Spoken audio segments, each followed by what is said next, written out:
মাগো, প্রত্যেকটা মায়ের মনেই বাসনা একজন সন্তান। একজন নারী জাতির পূর্ণতা তখনই আসে যখন সেই নারী জাতি সন্তান ধারণ করেন, মা হতে পারেন। মা বলা ডাক পিতামাতার কাছে যে কি মধুর। যারা মা হয়েছেন, যারা বাবা হয়েছেন তারা জানেন বাবা, নাকি গো? কিন্তু সন্তান হলেই হবে না বাবা, সন্তানকে সন্তানের মতো করে তৈরি করতে হবে। পুত্রের পিতা হতে সাধ জাগে চিতে, পুত্র কি আমায় করবে সুখী? রাবণ রাজা ছিল লঙ্কা অধিপতি, 1 লক্ষ পুত্র 1.25 লক্ষ নাতি, কেহ রইল না তার বংশে দিতে বাতি। রামায়ণে তার প্রমাণ দেখি। তাই তো অকৃতজ্ঞ সন্তান, অভক্ত সন্তান হাজারটা হয়েও আপনার কোনো কাজ হবে না বাবা। সন্তানের মতো সন্তান যদি একজন হতে পারে, সেই সন্তানের দ্বারা আপনার পিতৃকুলের 7 পুরুষ, মাতৃকুলের 7 পুরুষ, 7 7 14 পুরুষ বিনা সাধনায় ভগবত প্রাপ্তি ঘটাবে। নিতাই গৌর হরি হরি বল। কথাগুলো একটু মন দিয়ে শুনবেন বাবা। ঘরে যদি আপনার একজন কৃষ্ণ ভক্ত হয়, আপনার একটা সন্তান যদি কৃষ্ণ ভক্ত হয়, আপনার 14 পুরুষ সেই বংশে বিনা সাধনায় ভগবানকে পেয়ে যাবে। সাধন ভজন ছাড়াই সেই সন্তানের দ্বারা, কৃষ্ণ ভক্ত সন্তানের দ্বারা তারা উদ্ধার পাবে। কেন জানেন? এর প্রমাণ ও শাস্ত্র বলছে, আমার মুখের কথা নয়। এই যে মাটির মৃদঙ্গ, ভক্তমণ্ডলী ভক্তিমতী মায়েরা, যে মাটির মৃদঙ্গ ছাড়া কখনো হরি সংকীর্তন সম্পন্ন হয় না। হয় কি? কীর্তন করতে আসবো আমরা, যদি ঢাক নিয়ে, ঢোল নিয়ে, তবলা নিয়ে আসি, কীর্তন কি ভালো লাগবে? নাকি কীর্তন সম্ভব হবে? আজকের দিনে সব নামি নামি দামি দামি কীর্তন গায়ক গায়িকারা জিন্সের প্যান্ট পরে, পায়ে বুট জুতো পরে চেয়ারে বসে শ্রীখোলকে নিয়ে বাজাচ্ছে। তারা সব বড় বড় এক্সপার্ট, কিন্তু আমরা কোনো প্রতিবাদ করি না, সেখানে করতালি দিয়ে আনন্দ উপভোগ করি। জিন্সের প্যান্ট পরে, বুট জুতো পরে চেয়ারে বসে কখনো শ্রীখোল বাজনা হয় না বাবা। শ্রীখোলকে যথাযোগ্য সম্মান প্রদান করতে হয়। এই যে দেখুন, ভক্তরা যখন মালা পরাতে এলেন, আমার সঙ্গে যারা শ্রীখোল সঙ্গত করছেন তারা আগে বলবেন, আগে শ্রীখোলকে চন্দন দাও, মালা দাও, তারপর আমাকে দেবে। খোল নয়, শ্রীখোল, মৃদঙ্গ। মৃদঙ্গ ছাড়া কৃষ্ণ সেবা, কৃষ্ণ আরাধনা, কৃষ্ণ গান কীর্তন কখনো সম্ভব হয় না। যে মৃদঙ্গ মাটি দিয়ে তৈরি হয়েছে, আমাদের দেহ যা দিয়ে তৈরি, এই মৃদঙ্গও তাই তাই দিয়ে তৈরি। আমাদের দেহ তৈরিতে প্রধানত পঞ্চভূত, 5টা তত্ত্ব, ক্ষিতি, অব, তেজ, মরুদ, বোম। এই 5টি তত্ত্ব দিয়ে যেমন আমাদের দেহটা তৈরি, তেমন এই মাটির মৃদঙ্গ, এই মৃদঙ্গও কিন্তু 5টা তত্ত্ব দিয়ে তৈরি।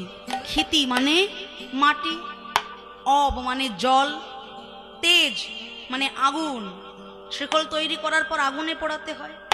তাহলে ক্ষিতি, অব, তেজ, মরুদ মানে বাতাস, বাতাসে শুকাতে হয়। বোম মানে আকাশ। যখন শ্রীখোল তৈরি হওয়ার পর কৃষ্ণ নামের জয়ধ্বনি করে, সেই ধ্বনি আকাশ পথে চলে গিয়ে বিশ্ব ব্রহ্মাণ্ডকে প্লাবিত করে দেয়। তা যে শ্রীখোলের মাধ্যম ছাড়া কীর্তন কখনো সম্ভব হয়ে ওঠে না, সেই শ্রীখোলকে জানো বাবা? এই শ্রীখোলের বৃত্তান্ত আজকে একটু বলে যাই, মনোযোগ দিয়ে শুনবেন মাগো। এই শ্রীখোল তিনি নিজে হলেন একজন কৃষ্ণ ভক্ত, হরি ভক্ত। আর এমনই হরি ভক্ত তিনি, যার সাধনার দ্বারা, যার ভজনার দ্বারা পিতা অসুর হওয়া সত্ত্বেও এখনো পর্যন্ত ভক্ত সঙ্গ করে চলেছেন। তাই গৌর হরি হরি।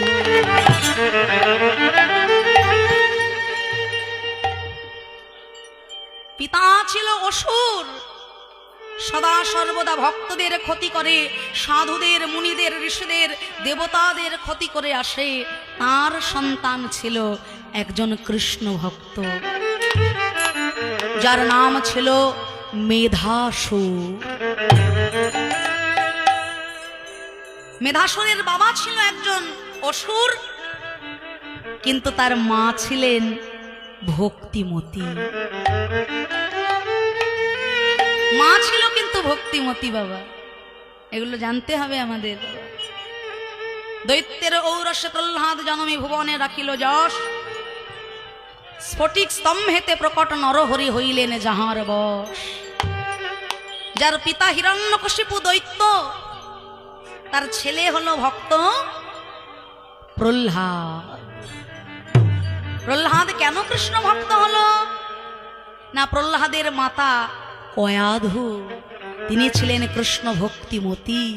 নারদ মুনির আশ্রমে বসে বসে প্রহ্লাদ গর্ভে থাকা অবস্থায় তিনি অহর্নিশি হরি কথা শুনেছেন। আর গর্ভে থেকে প্রহ্লাদ হরি কথা শুনতে শুনতে শুনতে শুনতে তার জীবনটাই হয়ে গেল হরিময়। তাই এই মেধাসুরীর মা, তিনি ছিলেন ভক্তিমতী। সেই মায়ের শিক্ষায় শিক্ষিত হয়ে মেধাসুর মনে মনে হরিকে ভালোবাসে, হরিকে পূজন করে। কিন্তু পিতা অসুর, তাই প্রকাশ করে বলতে পারে না তার ভজনের কথা। পিতা আজ্ঞা করলো মেধাসুরকে, শোন বাবা, যদি আমাকে আনন্দ দিতে চাস তাহলে যত যত সাধু আছে, যত যত ঋষি আছে, তাদের হাত কেটে আমার কাছে তুই এনে দেখা। কেননা মুনি ঋষিদের হাত যদি কেটে দেওয়া হয় তাহলে তারা যজ্ঞ করতে পারবে না, আহুতি দিতে পারবে না। আর তা যদি না হয় তারা ভগবত তুষ্টি সাধন, ভগবত সেবা করতে পারবে না। সাধুদের, মুনিদের, ঋষিদের হাত কেটে কেটে যখন ওই মেধাসুর বাবাকে সন্তুষ্ট করার জন্য এনে দিল, বাবা জিজ্ঞাসা করলো, ওরে খোকা, সত্যি করে বল, আর কোন ভক্তের হাত কাটতে কি বাকি আছে তোর? মেধাসুর বলছে, বাবা গো, এখনো একজনের হাত কাটতে বাকি আছে। ওই দেখো, এত অপরাধের অপরাধী আমি, ভক্তদের হাত কেটে দিয়েছি বলে সুদর্শন চক্র এসেছে আমার এই হাত দুটোকে কর্তন করে নিয়ে যাবে বলে। আমিও তো এই দুই হাতে লুকিয়ে লুকিয়ে কৃষ্ণ কথার জন্য দুটি করজোর করে হা গোবিন্দ হা কৃষ্ণ বলে কেঁদেছি, দুটি বাহু তুলে হা হরি রক্ষা করো বলে কেঁদেছি। তাই আমারও হাত দুটো কেটে তোমার পায়ে পুষ্পাঞ্জলি দেব বাবা।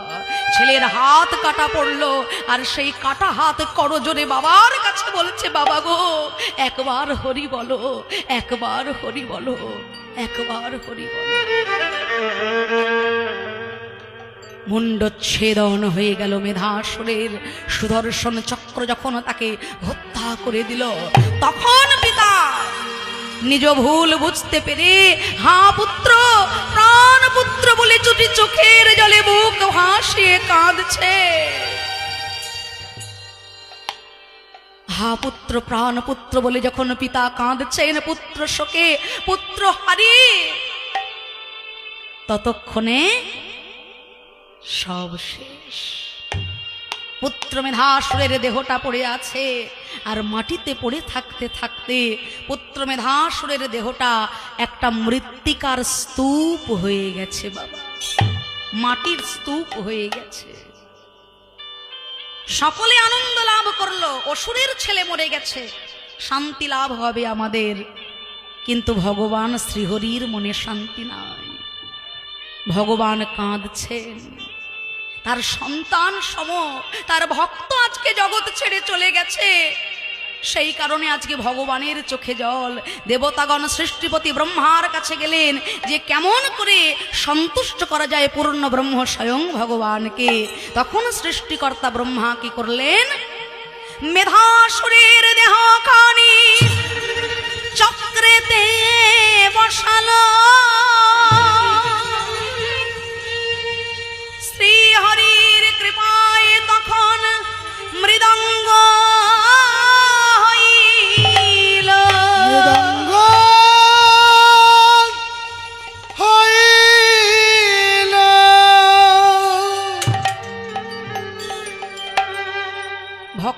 ভগবানের করে উপহার দেবেন বলে সৃষ্টিকর্তা ব্রহ্মা মেধাসুরের ওই মাটির দেহটাকে নিয়ে যখন চক্র পরে বসিয়ে দিল, সেই মাটি দিয়ে মৃদঙ্গ তৈরি হয়ে গেল।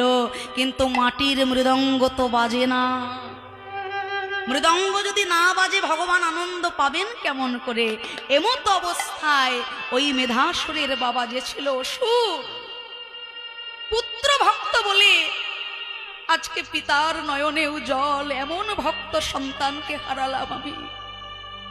সৃষ্টিপতি ব্রহ্মার কাছে করজোর করে বলছেন, হে সৃষ্টিকর্তা, আপনি বিনিময়ে আমার প্রাণটা নিয়ে নিন, আমার জীবনটা নিয়ে নিন, কিন্তু দয়া করে এইটুকু ভিক্ষা দিন, আমার ওই কৃষ্ণ ভক্ত হরি ভক্ত পুত্রের সঙ্গ যেন আমি জন্ম জন্মান্তর ধরে করতে পারি গো। সৃষ্টিকর্তা ব্রহ্মা বললেন, শোনো, তুমি ভক্তদের হাত কেটে আনতে বলেছ যাতে তারা হরি সেবা না করতে পারে, কৃষ্ণ সেবা না করতে পারে। তোমার দেহের ওই চামড়াটা দিয়ে মাটির মৃদঙ্গের দুই পাশে বসানো হবে। আর তাতে কি হবে জানো? তোমার দেহটাকে যত যত কৃষ্ণ ভক্ত আঘাত করবে, কৃষ্ণ কৃষ্ণ বলে মৃদঙ্গ বাজিয়া উঠিবে। প্রেমানন্দে ভক্তগণ সংকীর্তন করিবে, সংকীর্তন করিবে। কৃষ্ণ ভক্ত যারা যারা মৃদঙ্গ বাজাতে জানে, যখন তারা হরি নামে আত্মহারা হয়ে যায়, মাটির মৃদঙ্গে সজোরে যখন আঘাত করে, তখন তাদের কীর্তনের আনন্দ আরো উচ্ছ্বলিত হয়ে ওঠে। মেধাসুরের পিতার সেই গায়ের চামড়াটা মৃদঙ্গের দুই পাশে বসানো হলো। মেধাসুরের পিতাকে বলে উঠলেন, সৃষ্টিকর্তা ব্রহ্মা, তুমি যেমন ভক্তের হাত কেটে দিয়েছ, তেমন ভক্তরা যখন তোমাকে আঘাত করবে, তখন ওই মাটির মৃদঙ্গ হরি হরি বল বলে বেজে উঠবে। শ্রীমতী হইল মামা ডাইলে শ্যামরাই, পিতা মধ্যে যোগমায়া কত শোভা পায়। মৃদঙ্গের সবটুকুটাই তত্ত্বে ভরা রয়েছে বাবা। এই যে মৃদঙ্গ নীল রং দিয়ে তৈরি হয়, মৃদঙ্গের মাঝখানে যে দুটো লাল সুতো আর তার মাঝখানে একটি সাদা সুতো, এই লাল নীল আর সাদা কোথায় একসঙ্গে দেখা যায় বলুন তো মাগো? কৃষ্ণের চরণ লক্ষ্য করে দেখবেন, কৃষ্ণের চরণের ওপরটা নীল, চরণের তল সাদা, আর চরণের ধারে ধারে লাল আলতা। যে ভক্ত মৃদঙ্গের মাঝখানে মাথাটা রেখে প্রণাম করবে, দুই জায়গায় তার প্রণাম হয়ে যায়। কৃষ্ণের শ্রীচরণে প্রণাম হয়ে যায়, আর গঙ্গা যমুনা সরস্বতীর কাছেও তার প্রণাম নিবেদন হয়ে যায়। হরি হরি বল। গঙ্গা জল সাদা, যমুনার জল নীল, সরস্বতীর জল লাল। তাই তিনটির প্রতীক। শ্রীখলের দুই পাশে ৮ ৮ 16খানা বেড়ি, আর রয়েছে ৩২খানা ছোড়, ১৬ নাম, ৩২ অক্ষর যার প্রতীক। এই শ্রীখল তত্ত্ব অনেক আছে বাবা, বলতে গেলে অনেক সময় অতিবাহিত হয়ে যাবে, আমাদের তো লীলাটা সময়ের মধ্যেই সংক্ষিপ্ত করতে হবে বাবা। তাই এটুকুই বলা হলো যে যদি প্রকৃত ভক্ত হয় বাবা, সেই ভক্তের কৃপায়, সেই ভক্তের দ্বারা বংশের ৭ ৭ 14 পুরুষ স্বর্গবাসী হয়ে যায়। তাই বিনতা দেবী ভগবানের কাছে প্রার্থনা করলেন যেন কৃষ্ণ ভক্ত বিষ্ণু ভক্ত সন্তান হয়।